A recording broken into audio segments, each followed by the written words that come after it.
Waaqessa gooftaa Yesuus koo abbaa guddisaa. Kanat keessa jirtu gooftaa maaltu fokkisaa. Waaqessa gooftaa Yesuus koo abbaa guddisaa. Sumaan toltolee miidhagee kan koo jireenyi. Oduu fuudharsa galataa Yesuus arrasi. Oduu fuudharsa galataa Yesuus arrasi. Oduu fuudharsa galataa Yesuus arrasi. Oduu fuudharsa galataa Yesuus arrasi. Oduu fuudharsa galataa Yesuus arrasi. Oduu fuudharsa galataa Yesuus arrasi.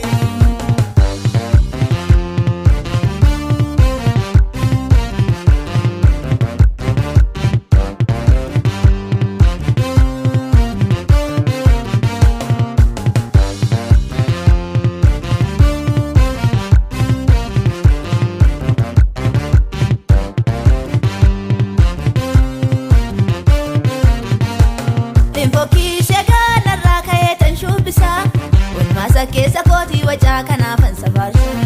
Infokiishe galarraa ka'eetan shubbisa. Maasa keessa kooti wajaa kanaafan safarsa.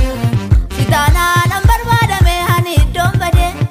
Afaan Leencaa hidhattee juftee lubbuu koo oolfattee. Afaan Leencaa hidhattee juftee lubbuu koo oolfattee. Afaan Leencaa hidhattee juftee lubbuu koo oolfattee. Afaan Leencaa hidhattee juftee lubbuu koo oolfattee.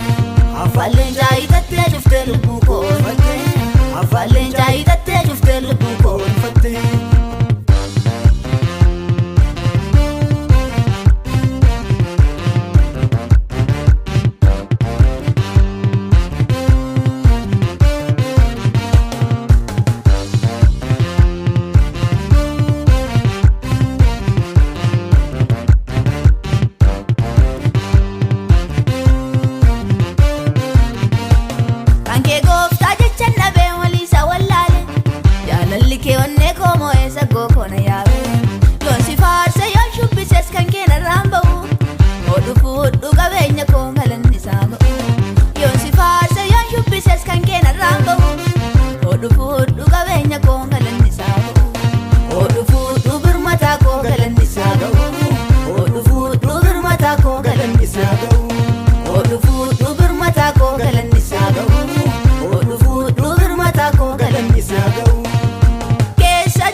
Waaqessa gooftaa Yesuus koo abbaa guddisaa.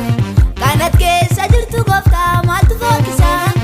Waaqessa gooftaa Yesuus koo abbaa guddisaa.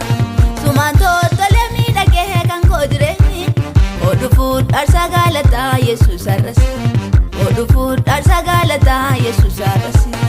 Oduu fuudharsa galataa Yesuus arrasi. Oduu fuudharsa galataa Yesuus arrasi. Oduu fuudharsa galataa Yesuus arrasi. Oduu fuudharsa galataa Yesuus arrasi.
galata Yesus arrasi Odu fudharsa galata Yesus arrasi Odu fudharsa galata Yesus arrasi Odu fudharsa galata Yesus arrasi Odu fudharsa galata Yesus arrasi Odu fudharsa galata Yesus arrasi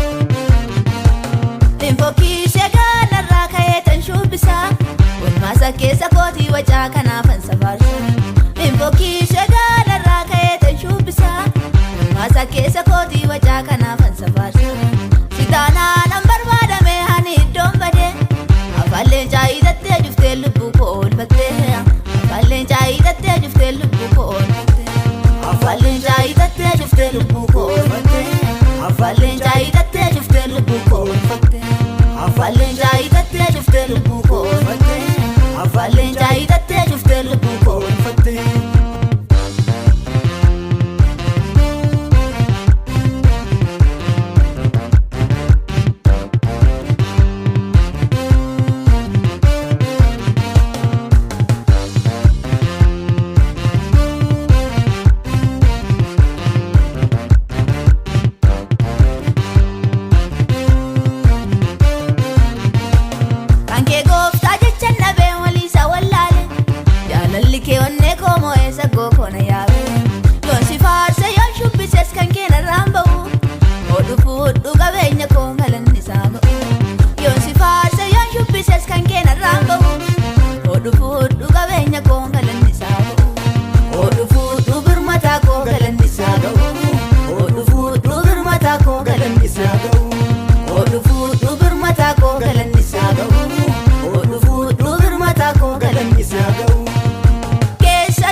Keessa gooftaa Yesus koo abbaa guddisaa Kanat keessa jirtu gooftaa maaltu fokkisaa Suwaa keessa gooftaa Yesus koo abbaa guddisaa Sumaan toltolee miidhagee kan koo jireenyi Odu fudharsa galataa Yesus arrasi Odu fudharsa galataa Yesus arrasi Odu fudharsa galataa Yesus arrasi Odu fudharsa galataa